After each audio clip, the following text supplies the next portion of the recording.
ఇక పేదోళ్ళ ఇండ్లు డమాల్, పెద్దోళ్లకు సలాం. సామాన్యులపైనే సర్కారు ప్రతాపం. పెద్దోళ్ళ జోలికి వెళ్లేందుకు జంకుతున్న ప్రభుత్వం, అధికార యంత్రాంగం అని చెప్పేసి ఇక్కడ వార్త చూస్తా ఉన్నాం. హైడ్రా పెట్టిందే గందుకు కదా, హైడ్రా విధానం తీసుకొచ్చిందే గందుకు కదా. పెద్దోళ్ళను బెదిరించి, పెద్దోళ్ళ నుంచి పైసలు లాగేసి, పెద్దోళ్ళ నుంచి కమిషన్ వసూలు చేసి, వాళ్ళకు టైం ఇచ్చి, వాళ్ళ హైకోర్టులకు పోయి స్టేలు తెచ్చుకొని అవకాశం ఇచ్చి, ఇక వాళ్ళ పత్రాలు ఉన్నాయి, అన్ని పత్రాలు ఉన్నాయి, అన్ని లెక్కలు ఉన్నాయి అని చెప్పేసి వాళ్ళ ఇండ్లు వదిలిపెట్టి పేదోళ్ళ ఇండ్ల మీదకి బుల్డోజర్ ఆగ మేఘాల మీద ఉరికింది. మనం చూసినాం. హైడ్రాకు సంబంధించి పేదోళ్ళ ఇండ్ల మీదకి బుల్డోజర్ ఆగ మేఘాల మీద ఉరికింది. అదే పెద్దోళ్ళ ఇండ్ల మీదకి ఉరకలే. ఫర్ ఎగ్జాంపుల్ వాళ్ళ అన్న తిరుపతి రెడ్డి ఇల్లు మీదకే బుల్డోజర్ పోలే.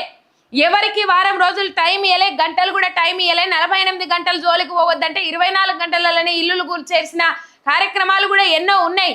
ఎందుకంటే వాళ్ళు పేదోళ్ళు కాబట్టి. పేదోళ్ళకు ఒక న్యాయం, పెద్దోళ్ళకి ఒక న్యాయం అన్నట్లుగా హైడ్రా ముంగడి పోతా ఉన్నది. ప్రభుత్వ యంత్రాంగం కూడా పెద్దోళ్ళ జోలికి పోవడానికే వణుకుతా ఉన్నది అని చెప్పేసి ఈ ఫోటో చూడండి. ఇది రాజేంద్ర నగర్ నియోజకవర్గం కొత్వాలగూడ పరిధిలోని భూమి. 1 అరా కాదు, ఏకంగా 52 ఎకరాలు. ఇది ప్రభుత్వ భూమే, కానీ బడాబాబులు ఆక్రమించారు. డాక్యుమెంట్లు చూపి న్యాయస్థానాలను ఆశ్రయించారు. కోర్టులో కేసు ఉండగానే భూములు చేతులు మారినాయి. కోట్లాది రూపాయల లావాదేవీలు జరిగినాయి. ఫంక్షన్ హాళ్లు, ఇతరత్ర నిర్మాణాలు వెలిసినాయి. ఈ నేపథ్యంలో రంగారెడ్డి జిల్లా కోర్టు ఈ 52 ఎకరాల భూమి ప్రభుత్వానిదేనని, ప్రైవేటు వ్యక్తులది కాదని నిరుడు డిసెంబర్లో తీర్పు చెప్పింది. ఆ వెంటనే కేసు గెలిచాం, భూమిని కాపాడేందుకు చర్యలు తీసుకోండి అంటూ ప్రభుత్వ న్యాయవాది రెవెన్యూ అధికారులకు లేఖ రాసిండ్రు. అనంతరం నెల క్రితం కోర్టు తీర్పు కాపీ కూడా అధికారులకు చేరింది. కానీ ఆ భూమి వంక అధికారులు కళ్ళనెత్తి చూసిన దాఖలాలు లేవు. కేవలం ఒక బోర్డు మాత్రమే. అది కూడా నిర్మాణదారులకు ఇబ్బంది కలగకుండా ఒక పక్కగా పాతేసి చేతులు దులుపుకున్నారు. ఆ భూమిని స్వాధీనం చేసుకోరా అని నమస్తే తెలంగాణ ప్రశ్నిస్తే ప్రతి ఒక్క అధికారి చెప్పే సమాధానం ఒక్కటే, ఉన్నతాధికారిని అడగండి అని చెప్పి. వాళ్ళు చెప్పే సమాధానం ఒకటే, ఉన్నతాధికారులను అడగండి అని. ఈ ఫోటోలోని చిన్న ఇల్లు కూడా అదే నియోజకవర్గంలోనిది. వట్టినాగులపల్లి 132 సర్వే నెంబర్లోనిది భూమి. ఓ నిరుపేద కుటుంబం మోసపోయి కొనుగోలు చేసిన 60 చదరపు గజాల స్థలంలో నిర్మించుకున్న రేకుల షెడ్డు. కానీ పెద్దల ఆక్రమణలపై చర్యలు తీసుకునే అధికారులు ఈ చిన్న గదిని మాత్రం కూల్చి ఆ నిరుపేదకు నిల్వ నీడ లేకుండా చేసిండ్రు. ఈ పేదల కొంపలపైకి బుల్డోజర్ పోవడం ఏమిటి? ఈ పెద్దోళ్ళ కనీసం నోటీసులు ఇవ్వడానికి అధికారుల చేతులు రాకపోవడం ఏమిటి అని చెప్పేసి 2 సేమ్ నియోజకవర్గాలకు సంబంధించిన భూములు ఇవి. ఇది రాజేంద్ర నగర్కు సంబంధించి ఈ కనబడతా ఉన్నది.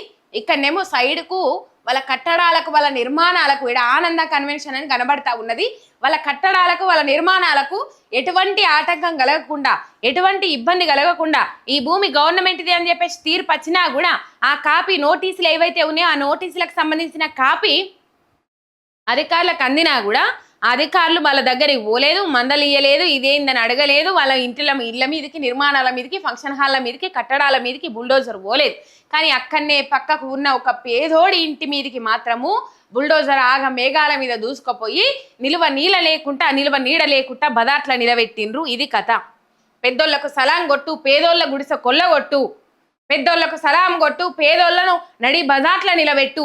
ఇట్లనే ఉన్నది కాంగ్రెస్ సర్కార్ పోకడా అని చెప్పేసి సర్వత్రా విమర్శలు ఎదురైతా ఉన్నాయి. ఈ పరిస్థితి మనకి ఇక్కడ కనబడతా ఉన్నది. చూడుర్రి, ఈ ఫోటోలోని చిన్న ఇల్లు కూడా అదే నియోజకవర్గానికి సంబంధించి. కొత్వాలగూడలోని 52 ఎకరాలను ప్రభుత్వ భూమిగా నిర్ధారించిన కోర్టు తీర్పు కాపీ అందిన 250 కోట్ల భూమి స్వాధీనానికి సర్కారు వెనుకంజ. ప్రైవేటు వ్యక్తులకు ఇబ్బంది లేకుండా కేవలం బోర్డు ఏర్పాటుతో సరి అని చెప్పేసి ఈడ వార్త చూస్తా ఉన్నాం మనం. ఈ 250 కోట్ల భూమి స్వాధీనానికి మరి స్వాధీనం చేసుకోండి. హెచ్సిఈ భూముల మీద పడాలి, ఆ భూముల మీద పడాలి, కంచమామిడిపల్లి భూముల మీద పడాలి, 440 ఎకరాలు తాకట్టు పెట్టాలి.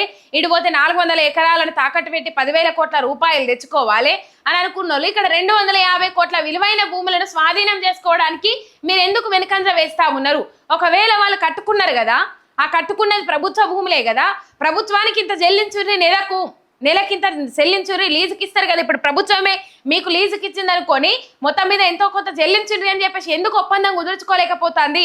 ఎందుకు వాళ్ళ వైపు చూడలేకపోతుంది? 250 కోట్ల విలువైన ఆస్తులు స్వాధీనం చేసుకోవడానికి వెనుకంజ చేస్తారు. మరి వాళ్ళకి ఏం లిటికేషన్స్ ఉన్నాయో, కాలుకు పెడితే మెడకు పెడితే కాలుకు ఈ కథ ఉంటది అని చెప్పేసి వాళ్ళకి ఏం లిటికేషన్స్ ఉన్నాయో అందుకనే ఊకున్నారనే అంశాలు తెర మీదకి వస్తా ఉన్నాయి. చూడుండ్రి ఈ కథ. పేదోళ్ళకు ఒక న్యాయం, పెద్దోళ్ళకు ఒక న్యాయం. పేదోళ్ళ ఇండ్లను కూల్చేస్తారు, పెద్దోళ్ళ ఇండ్ల దాకా పోరు. ఇది ప్రభుత్వ భూమి, ఇది ప్రభుత్వ భూమి, కానీ మోసపోయి కొనుక్కున్నాడు 60 చదరపు గజాల స్థలం. పాపం కదా, ఆ గుడిసె చూస్తే ఎట్లా కూలగొట్ట బుద్ధి అయింది మీకు. ఈ పెద్ద పెద్ద కట్టడాల జోలికి మాత్రం పోబుద్ధి కాలేదు మీకు.